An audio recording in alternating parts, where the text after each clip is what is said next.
orbite autour de la planète Brestia 4, une flotte de combat impériale patrouillait et restait sur le qui-vive, suite au dernier rapport de l'amiral Nikolai Leontovitch.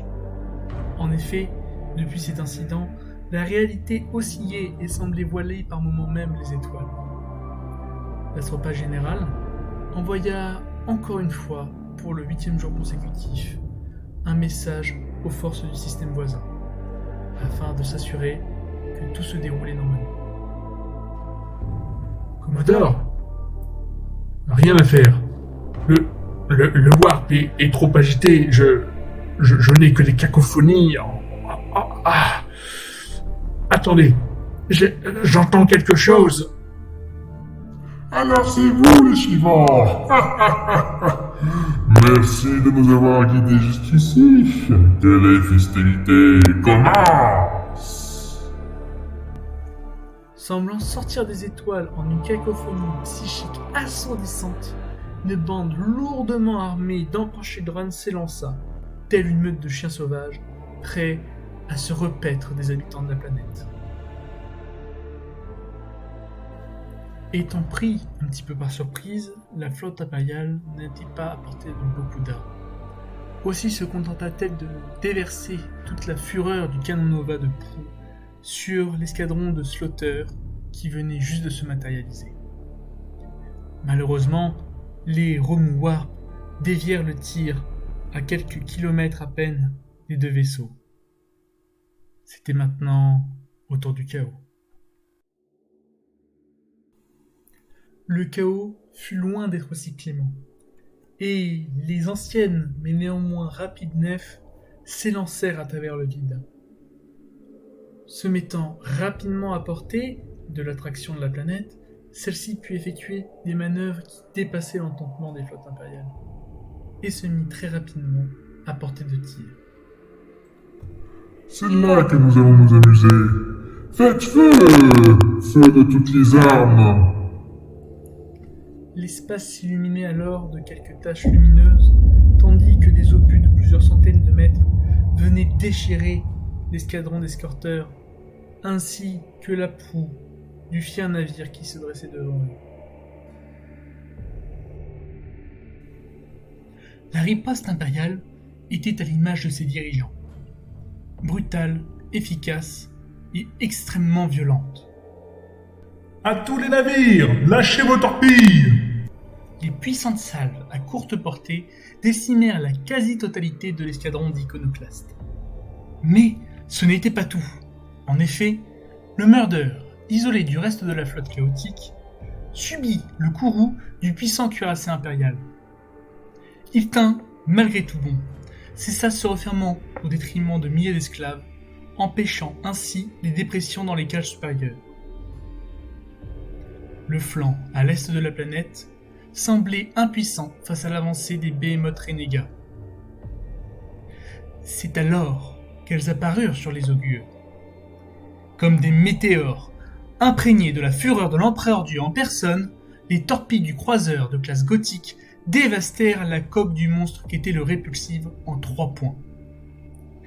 Son navigateur, dans son arrogance, n'avait pas préparé son équipage à l'impact, et subit donc de plein fouet les conséquences. Un immense incendie semblait prendre à bâbord. Dépressurisez le secteur bâbord 393. Mais il y a encore beaucoup de monde là-bas.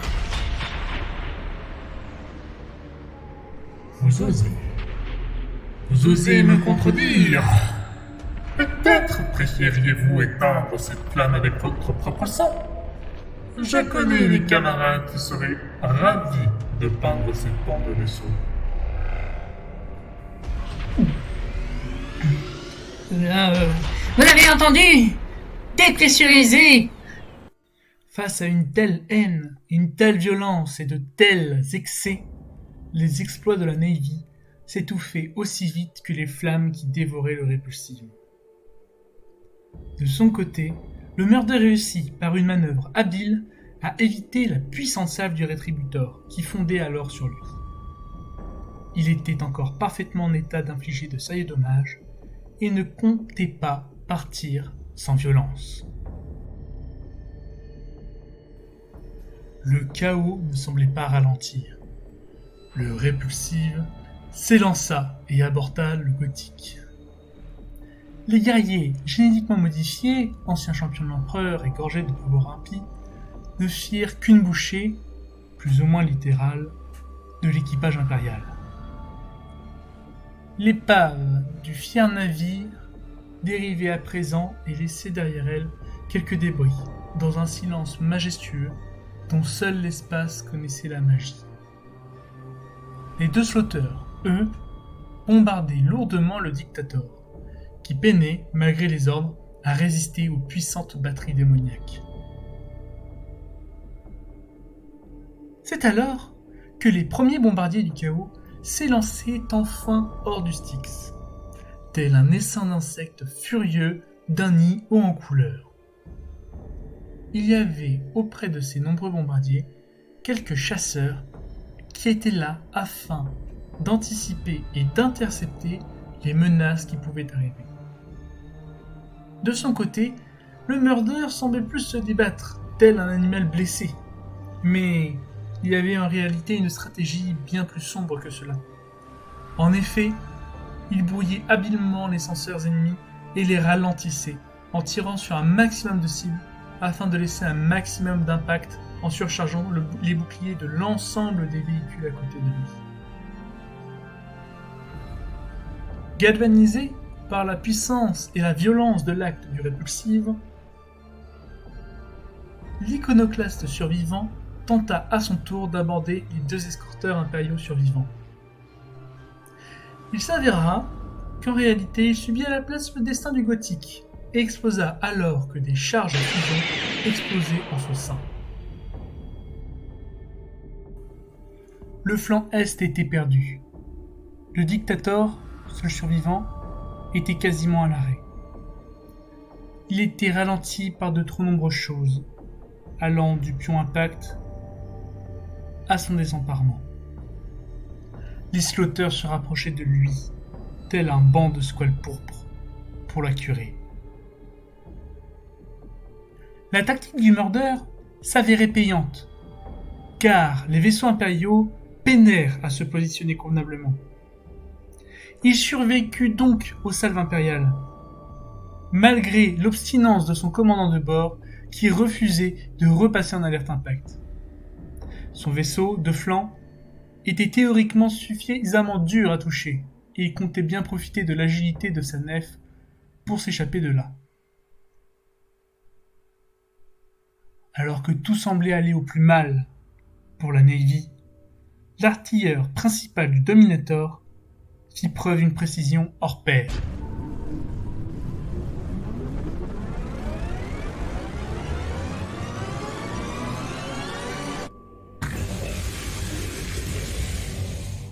Le champ de vision de tous ceux qui regardaient en direction du Styx à ce moment mit plusieurs secondes à se remettre de l'immense flash lumineux qui zébrait désormais l'orbite lointaine de la planète. Un soleil miniature venait d'être créé. Maudit soit-il! Quelle est l'étendue des dégâts? Tout ça! Changement de plan. À tous les bombardiers, préparez-vous. Nous avons une nouvelle cible. La destruction du Dictator ne se fit pas attendre. La planète permettait aux vaisseaux chaotiques d'effectuer un long balai en orbite, profitant de ce passage pour lâcher quelques appareils d'assaut sur la planète. Les épaves des deux croiseurs impériaux précédemment détruits rougissaient alors qu'ils pénétraient dans l'atmosphère de l'astre. La gravité de ce dernier les attirait en effet et proposait aux défenseurs un spectacle pour le moins éprouvant. Les mégatonnes d'acier s'écrasèrent avec la puissance d'un millier de Deathstrike, rasant des continents entiers alors que des vagues immenses s'élevaient, dépassées simplement par les nuages toxiques propulsés par l'impact. Profitant de cette diversion, le Murder réussit à se désengager du combat, allant lécher et panser ses plaies dans le sous-système précédemment conquis.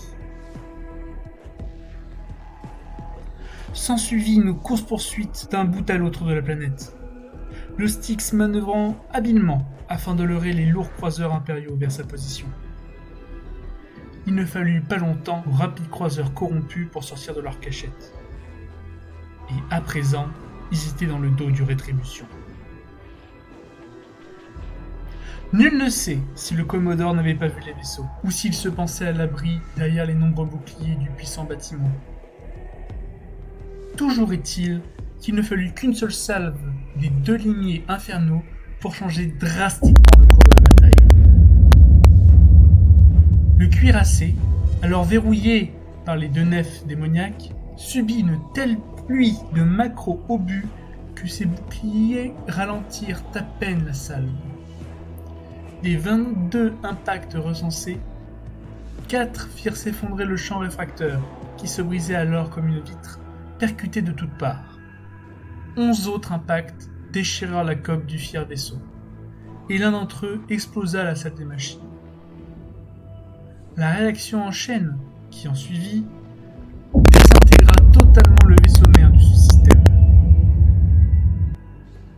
Face à cette vision d'horreur, le Dominator fit face au répulsif dans un dernier élan pour la gloire et tenta d'achever le monstre de métal. Celui-ci s'était malheureusement déjà réorienté, profitant de la planète avec habileté, et infligea de plein fouet le destin au Dominator qui le guettait alors depuis un moment. Du fier groupe de combat impérial, il ne restait plus rien.